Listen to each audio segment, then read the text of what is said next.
It was a cracker. Not a broken toy, not a lost puppy, not anything that, by any measure of the adult world, deserves what happened next.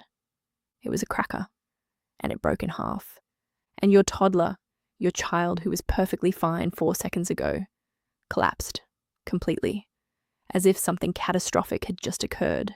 The crying was real. The devastation was total. The neighbors probably heard it, and you stood there holding 2 pieces of a cracker thinking, what is happening right now? Is this normal? Is something wrong with them? Is something wrong with me? And then, because you love them, because you are a good parent, because you were trying to help, you said it.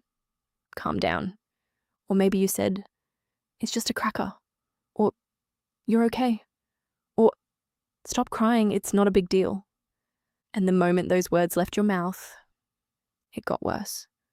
Not a little worse. Significantly worse. The crying doubled. The intensity escalated. The thing you said to end the storm became the thing that grew it. And you stood there thinking, why? Why does that always make it worse? Why can I not reach them when they are like this? Why does every logical thing I say in that moment backfire? I need you to hear this very carefully.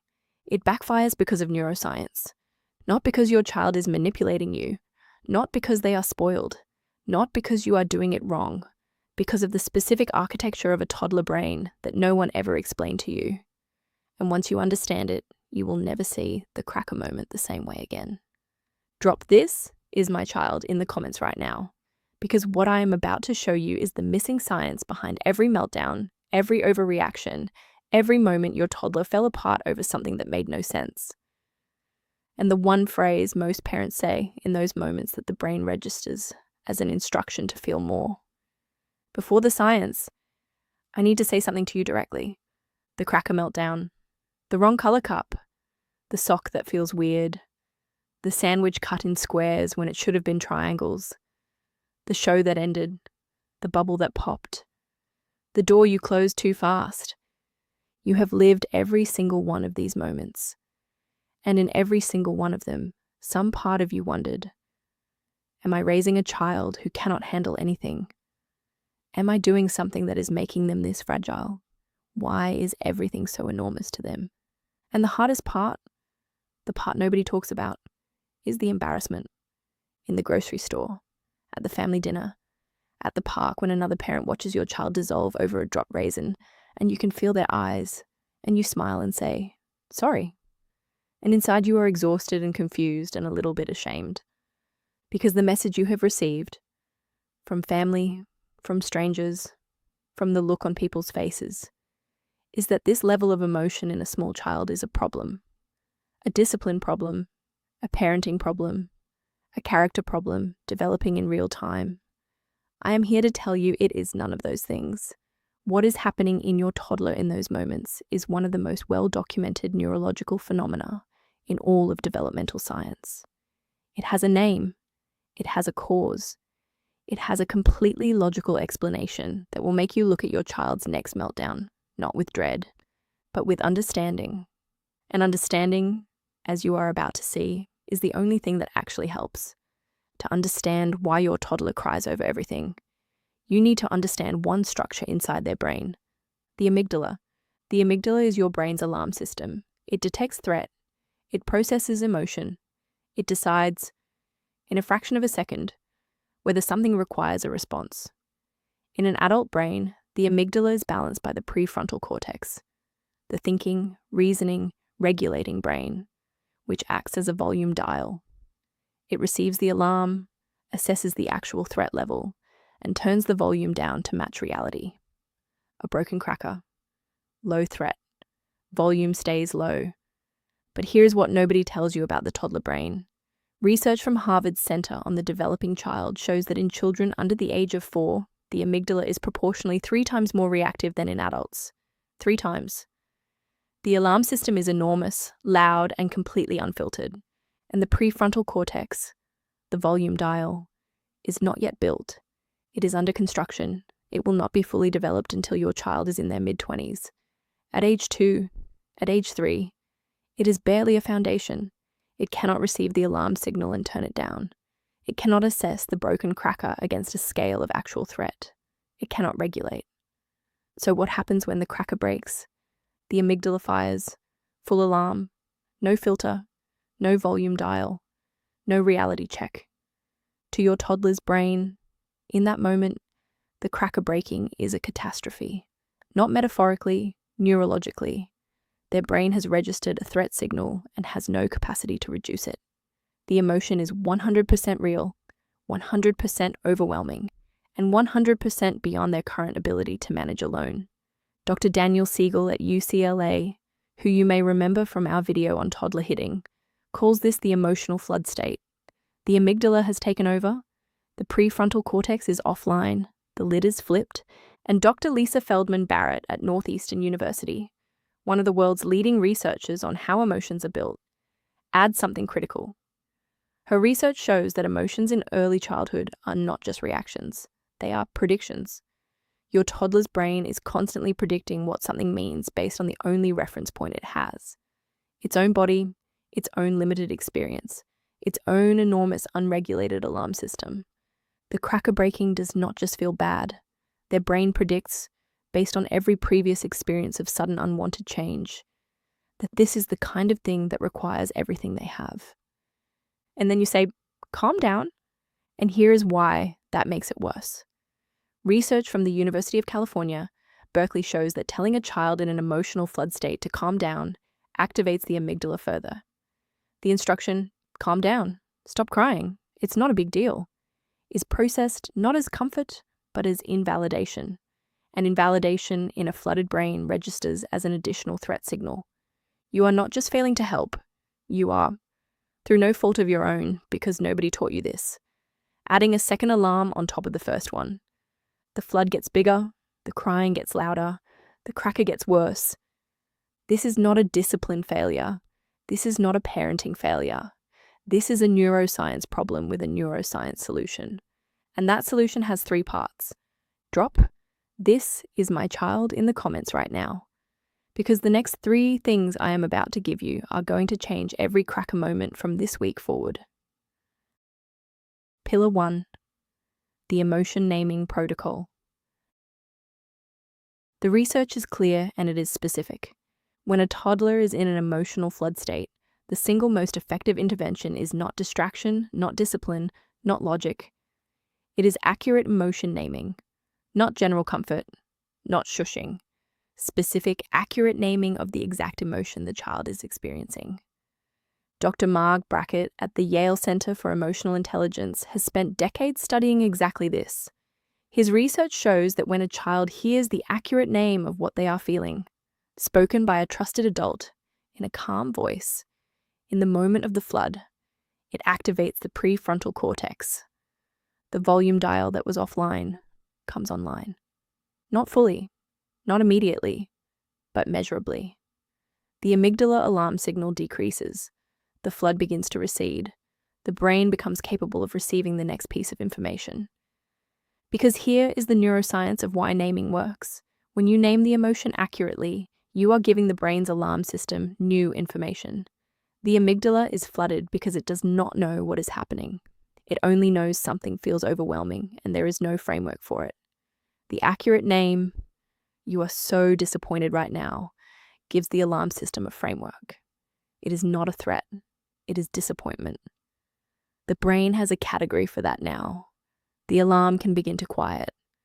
The one action starting today, when the cracker breaks, before you say anything else, before you explain, before you reason, before you comfort. Say the emotion out loud. You are so disappointed right now. That was really important to you and it broke. You are furious. You wanted that exactly the way it was. You are so sad right now. That felt like a big loss. 3 seconds. Name first, everything else after. Research from Yale's Ruler program, the same study we referenced in our hitting video, showed that toddlers given accurate emotion naming in distress moments showed a 43% reduction in emotional flooding duration over 6 weeks. 43%. The cracker moment does not disappear, but it is 43% shorter. 43% less intense, 43% more manageable. 3 seconds, the emotion first, always. Pillar 1 names the emotion. Pillar 2 addresses what happens when the flood is so deep that even naming cannot reach them yet. Because there will be moments, you know the ones, when the cracker breaks and the flood is immediate and total, and your child is already past the point where any words can land. The lid has flipped before you could name anything. The amygdala is at full volume and the prefrontal cortex is completely offline. In those moments, the words come later. First comes the body. Dr. Stephen Porges at Indiana University developed what he calls polyvagal theory, the science of how the human nervous system regulates itself through connection. His research shows that a regulated nervous system, your nervous system, can directly downregulate a dysregulated nervous system, your toddler's nervous system, through 3 specific physical channels: voice, proximity, breath. Not the content of what you say, the tone, the frequency, the warmth. Your nervous system speaks to your toddler's nervous system in a language that predates words. This is why getting quieter works when getting louder fails. This is why getting closer works when stepping back feels instinctive. This is why your slow, visible breath in front of your child does more neurological work than any sentence you could construct. The one action for the next 7 days. The next time your toddler is in a full flood state, before you speak one word, do 3 things. Lower your voice below theirs, not louder, quieter. Get to their physical level, not standing above them, at their level. Take 3 slow, visible breaths before you say anything. Research from the University of Washington showed that children whose parents use co-regulation during emotional flood states returned to baseline 2.5 times faster than children who were redirected or reasoned with during the flood. 2.5 times faster. Not because you said the right thing, because your body said the right thing. Regulate first. Name after. Reason last. The 3rd pillar is the one that is hardest for parents, because it requires us to do the thing that feels most wrong in the moment. When your toddler is crying over the cracker, every instinct says, help them understand reality.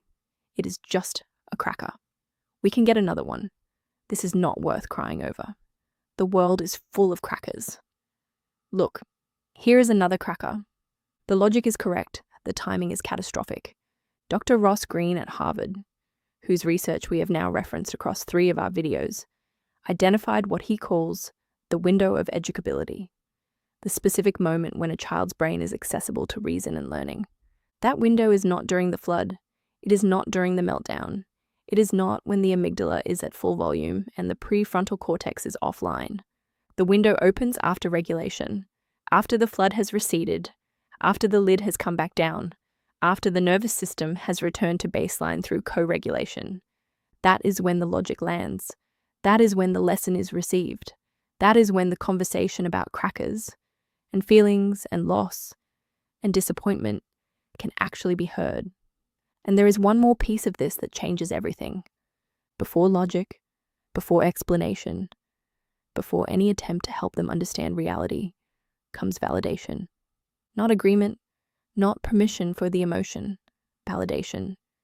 You are right that it broke. That was the one you wanted. It makes sense that you feel so sad about that.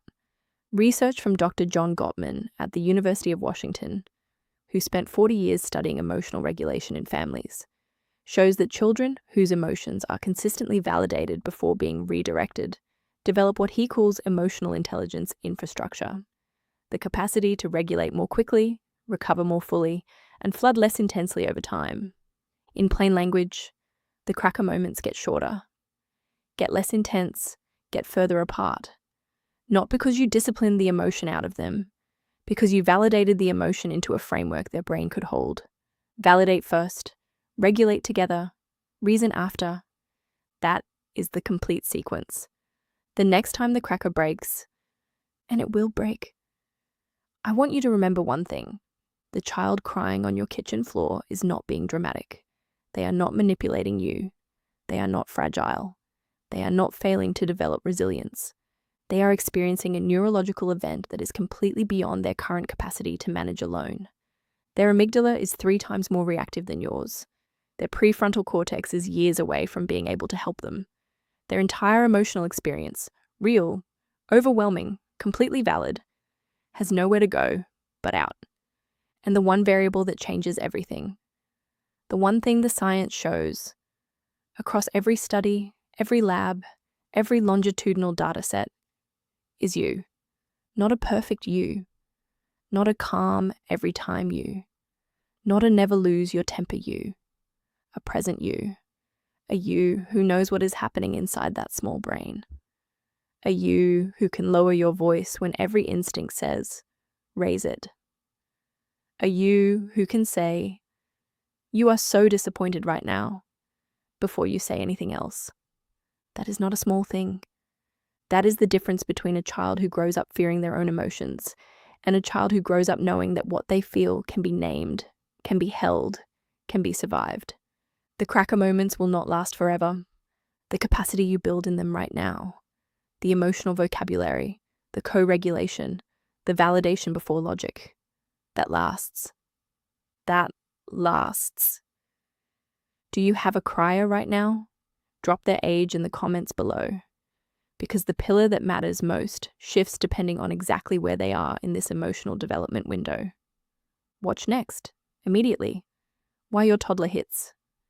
Because the amygdala science you just learned is the exact same system driving the hitting, and the three pillars work together across both. At Parenting IQ, we don't raise children, we architect legacies.